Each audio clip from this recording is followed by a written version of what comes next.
नमस्कार, स्वागत है आपका एएनबी न्यूज में। आप देख रहे हैं उत्तराखंड स्पेशल बुलेटिन। आपके साथ मैं हूं सदफ फातिमा। बुलेटिन की शुरुआत करेंगे।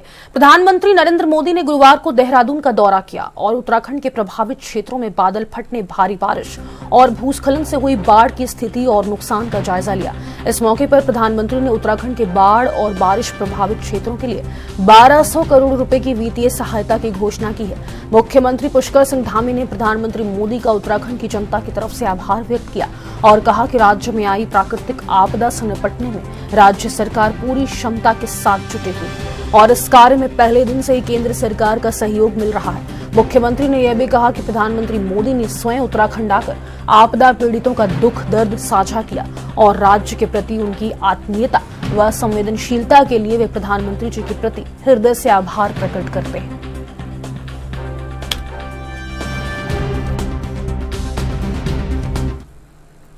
उत्तराखंड में वर्दीधारी पदों पर भर्ती प्रक्रिया को अब और पारदर्शी और निष्पक्ष बनाने के लिए मुख्यमंत्री धामी के निर्देशों के क्रम में नई एकीकृत भर्ती नियमावलियां लागू कर दी गई हैं। राज्य के विभिन्न विभागों में उप निरीक्षक और सिपाही के पदों पर सीधी भर्ती में समानता लाने के लिए उत्तराखंड वर्दीधारी उप निरीक्षक पदों पर सीधी भर्ती की चयन प्रक्रिया नियमावली 2025 और उत्तराखंड वर्दीधारी सिपाही पदों पर सीधी भर्ती की चयन प्रक्रिया नियमावली 2025 शासन द्वारा अधिसूचित की गई है। मुख्यमंत्री धामी ने इस दौरान कहा कि राज्य के युवाओं के हित और सुविधा को ध्यान में रखते हुए यह एक महत्वपूर्ण कदम है। नई नियमावलियां न केवल युवाओं को पारदर्शी और निष्पक्ष भर्ती के अवसर प्रदान करेंगी, बल्कि राज्य की सुरक्षा और सेवा व्यवस्था को भी और अधिक सशक्त बनाएंगी।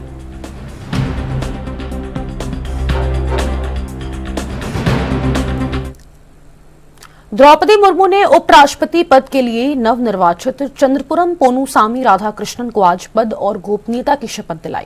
राष्ट्रपति भवन में आयोजित एक कार्यक्रम में पीएम मोदी, गृह मंत्री अमित शाह, रक्षा मंत्री राजनाथ सिंह समेत पूरा मंत्रिमंडल मौजूद रहा। वहीं समारोह में उत्तराखंड के मुख्यमंत्री पुष्कर सिंह धामी समेत कई प्रदेशों के मुख्यमंत्री शामिल हुए। पुष्कर सिंह धामी ने नवनिर्वाचित उपराष्ट्रपति सीपी राधाकृष्णन को हार्दिक बधाई और शुभकामनाएं दी। सीएम ने कहा कि निश्चित रूप से उपराष्ट्रपति का अनुभव, दूरदर्शिता और समर्पण राष्ट्र निर्माण की दिशा में महत्वपूर्ण साबित होगा।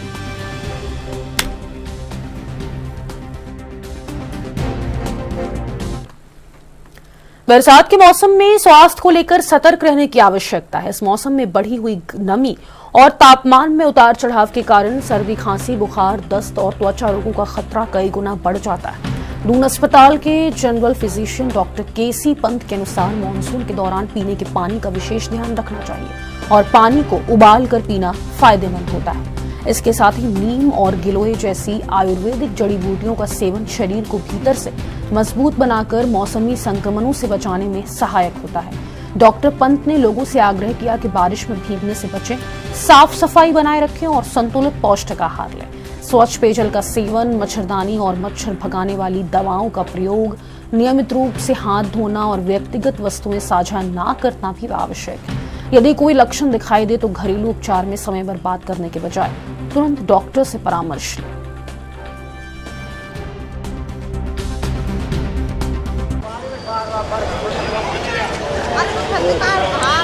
मौसम इस समय बरसात का चल रहा है और बरसात में कई ऐसी बीमारियां हैं जो लोगों को कहीं ना कहीं अपने गिरफ्त में घेर लेती हैं। ऐसे में अगर बात करें तो इस समय हम दून अस्पताल में मौजूद हैं और अस्पताल के जो डॉक्टर्स हैं उनका कहना भी यही है कि इस समय लोगों को जो है कहीं ना कहीं अपना जो ख्याल है वो अच्छे से रखना चाहिए।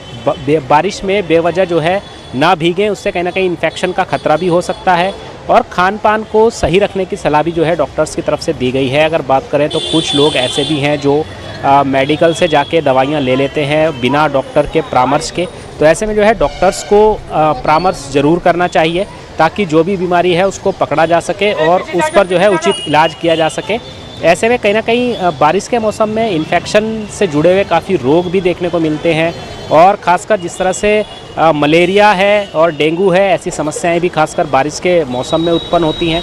तो इन सभी से बचाव के लिए जो है दून अस्पताल पूरी तरह से तैयार है और डॉक्टर्स भी जो हैं वो सलाह दे रहे हैं कि लोगों को जो है साफ़ एवं अपने आसपास सफाई रखनी होगी ताकि जो लोग हैं और जो अगर बारिश में भीगते भी हैं तो वो तुरंत आकर अपने आप को सैनिटाइज़ करें और अपने कपड़ों को सैनिटाइज़ करें।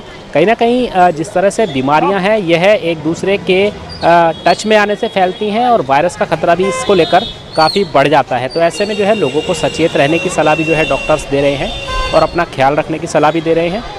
तमाम तरह की जो दिक्कतें हैं वो खासकर बरसात के मौसम में होती हैं और तमाम तरह की जो बीमारियां हैं वो बरसात के मौसम में ही जन्म लेती हैं। ऐसे में दून अस्पताल के जो चिकित्सक हैं वो इस ओर खासा ध्यान दे रहे हैं। तमाम लोग यहाँ पर ओपीडी में लगभग 1000 से ज़्यादा लोग ओपीडी में रोज़ आते हैं।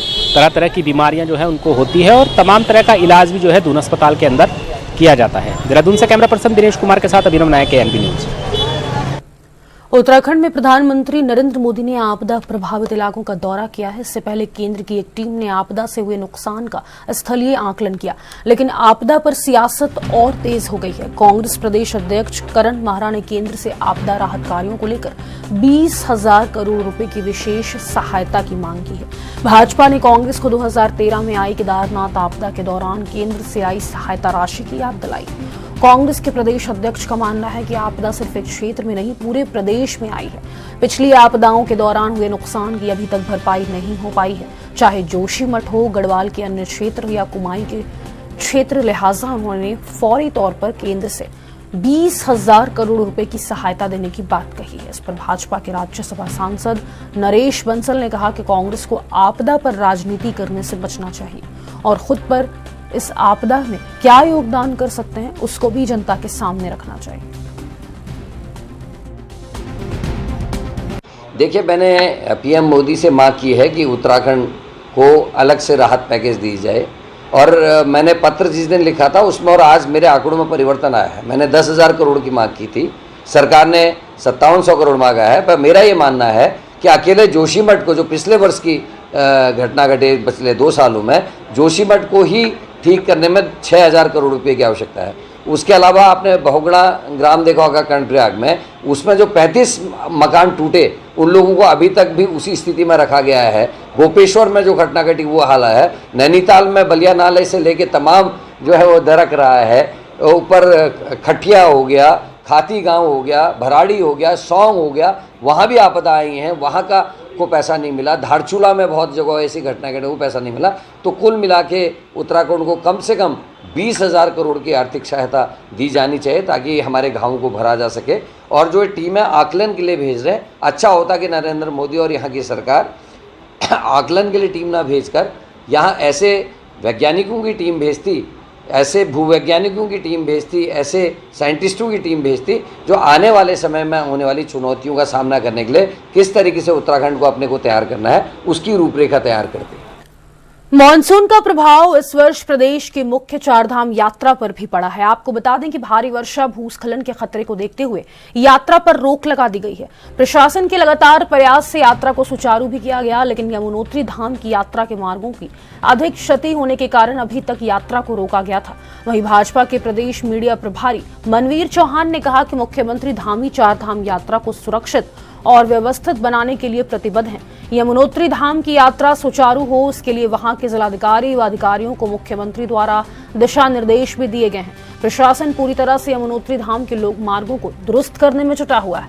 वहीं कल से यात्रा को भी पुण्य प्रारंभ किया जाएगा। सरकार पूरी तरह से श्रद्धालुओं को सुरक्षित यात्रा करवाने से लेकर धामों के आसपास व्यवसाय कर रहे व्यापारियों के कार्य को लेकर भी गंभीर से, जिसके लिए यात्रा को पूर्ण सुचारू किया जा रहा है।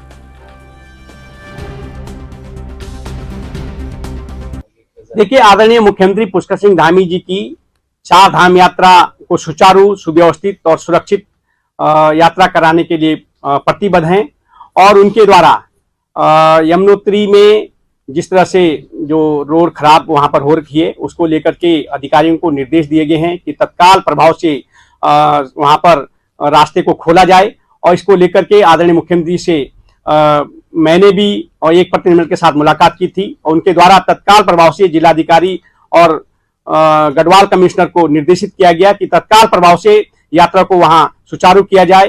और इसको लेकर के मुझे लगता है कि कल से यमुनोत्री यात्रा खोल दी जाएगी और सरकार की प्राथमिकता सभी को सुरक्षित यात्रा प्रदान करना है उसके साथ ही वहां पर जो हमारे जो व्यवसायी हैं, जो वहां पर घोड़ा खच्चर डंडी कंडी वाले हैं, उनकी भी रोजगार की व्यवस्था सुनिश्चित हो, इसको लेकर के भी सरकार बड़ी गंभीर है। एक छोटे से ब्रेक के लिए रुक रहे, फौरन लौटेंगे, आप बने रहे एएनबी न्यूज के साथ।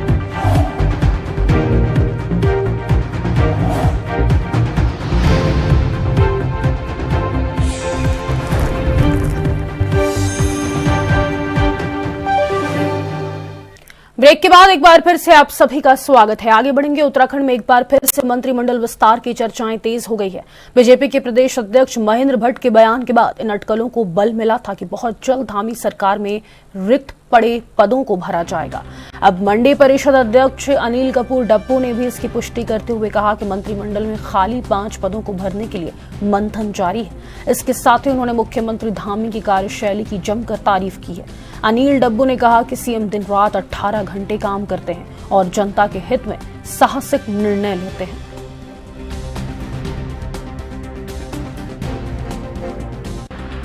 पार्टी का संगठन महिला है, केंद्रीय हाईकमान और माननीय मुख्यमंत्री जी और पार्टी संगठन मिलकर तय करेंगे। मंत्रिमंडल विस्तार के लिए माननीय मुख्यमंत्री जी कह रहे हैं कि जल्दी मंत्रिमंडल विस्तार होगा। अब मंथन के बाद, चिंतन के बाद, क्योंकि कई विधायक होते हैं, किसका क्या उपयोग होता है पार्टी तय करती है।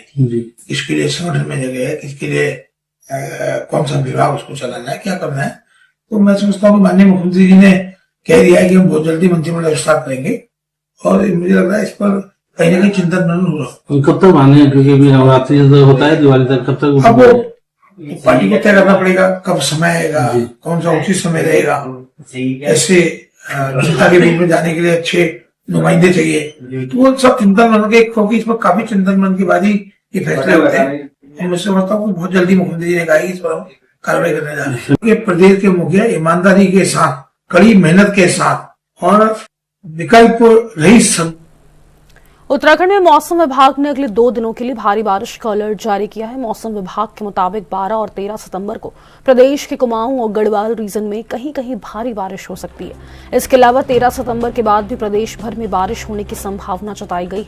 इसके लिए प्रदेश के पर्वतीय जिलों में येलो अलर्ट जारी किया गया है। मौसम वैज्ञानिक रोहित थपलियाल ने बताया कि 15 सितंबर तक प्रदेश भर में बारिश होने की संभावना है। इस दौरान पर्वतीय जिलों के कुछ क्षेत्र में भारी बारिश हो सकती है।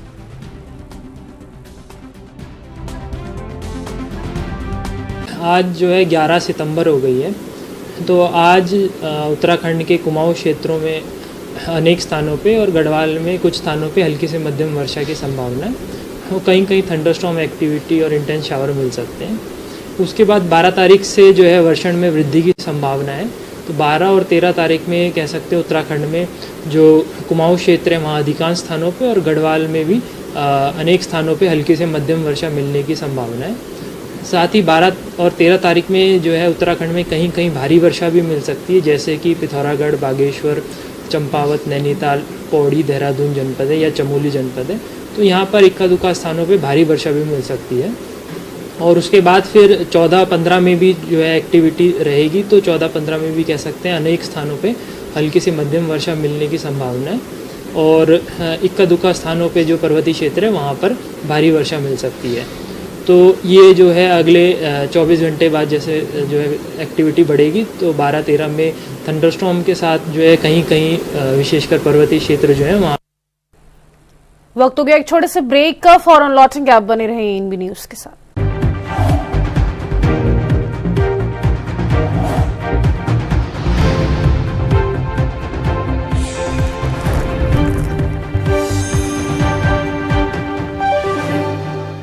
उत्तराखंड के पर्यटन मंत्री सतपाल महाराज अपने एक बयान को लेकर हरिद्वार के ट्रैवल्स व्यवसायियों के निशाने पर हैं। मंत्री ने उत्तराखंड से बाहर के ट्रैवल्स व्यवसायियों को राज्य में आने का न्योता दिया था, जिसके बाद हरिद्वार के व्यवसायी भड़क गए और उन्होंने शिव मूर्ति चौक पर मंत्री के खिलाफ प्रदर्शन किया। प्रदर्शनकारियों का कहना है कि इस साल यात्रा बार बार बंद होने से उनका काम पहले ही प्रभावित हुआ है। ऐसे में मंत्री बाहरी लोगों को बुला रहे हैं। उन्होंने कहा कि सतपाल महाराज को अपने प्रवचन तक सीमित रहना चाहिए।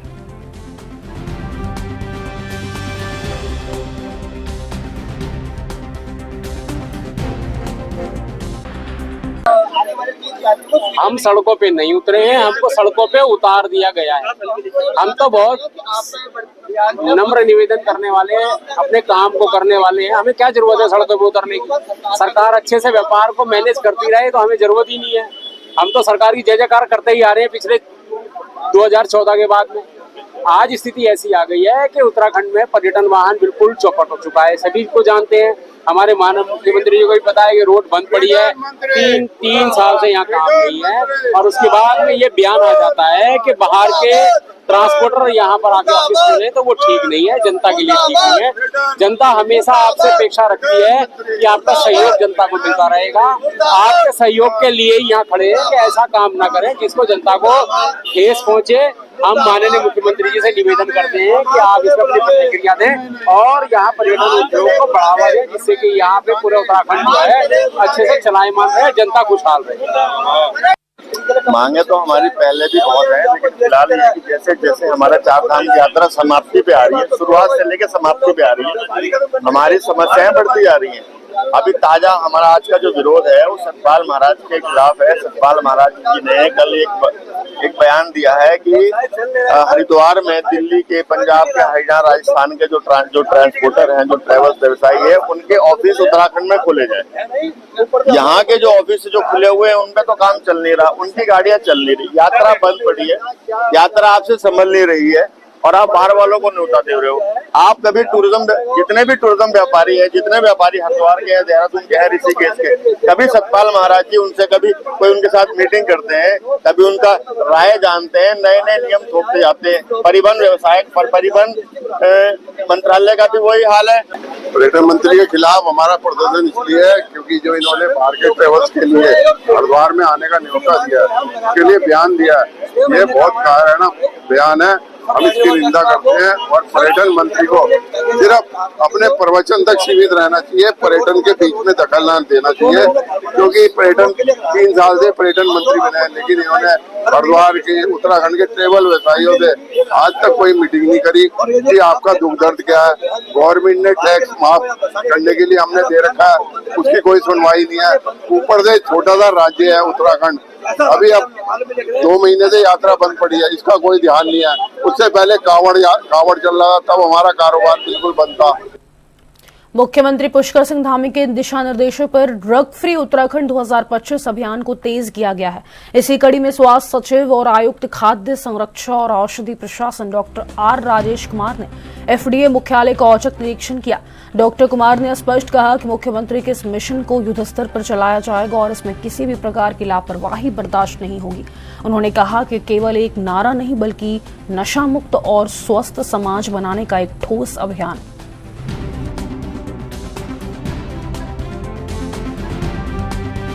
देखिए, माननीय मुख्यमंत्री जी ने नारा दिया है कि 2025 तक उत्तराखंड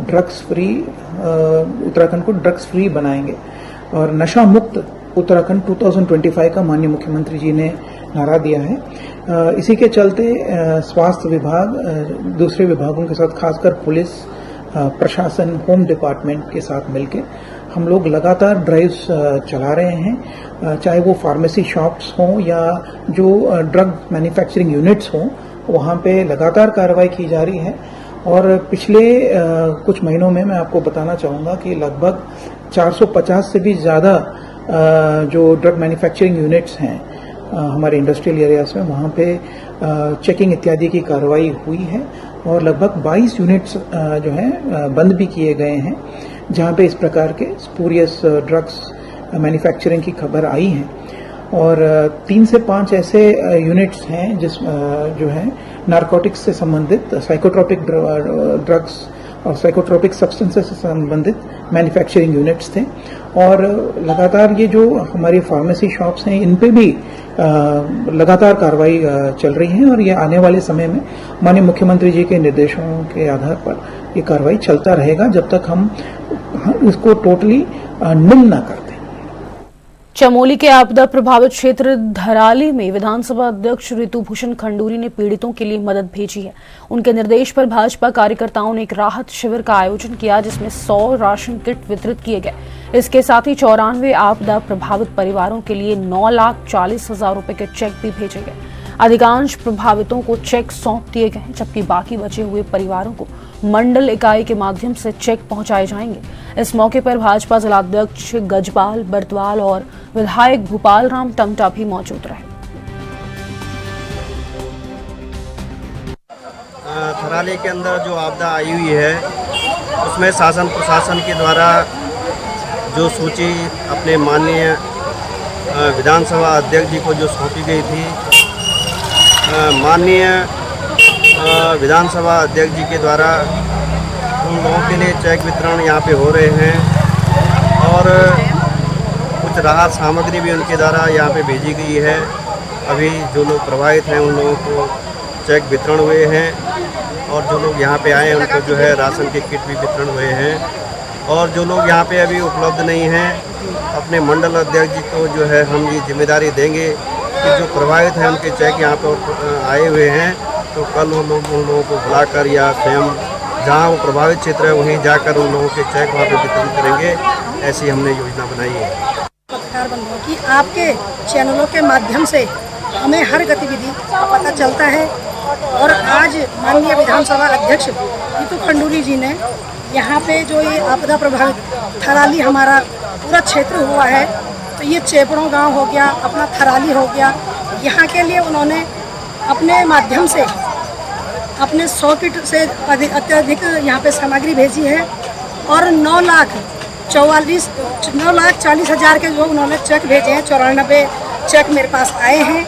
तो एक उन्होंने अपने प्रतिनिधि के रूप में यशपाल भाई को भी भेजा है और जो मेरे माध्यम से ऐसी बातचीत हुई थी कि भाई हम कैसे इस आपदा प्रभावित क्षेत्र से हम लोग, क्योंकि मैं जिलाध्यक्ष भी रही पूर्व में और जिस समय मैं जिलाध्यक्ष रही तो वो प्रदेश अध्यक्ष रही, तो संगठन और सरकार के माध्यम से उन्होंने अपने इस क्षेत्र के लिए ये राहत ग्राम ठाकुर से यहाँ पे आपदा के लिए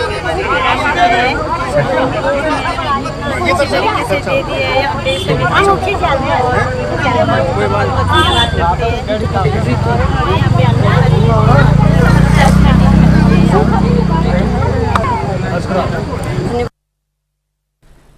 फिलहाल के लिए इस बुलेटिन में बस इतना ही। मुझे दीजिए इजाजत। नमस्कार।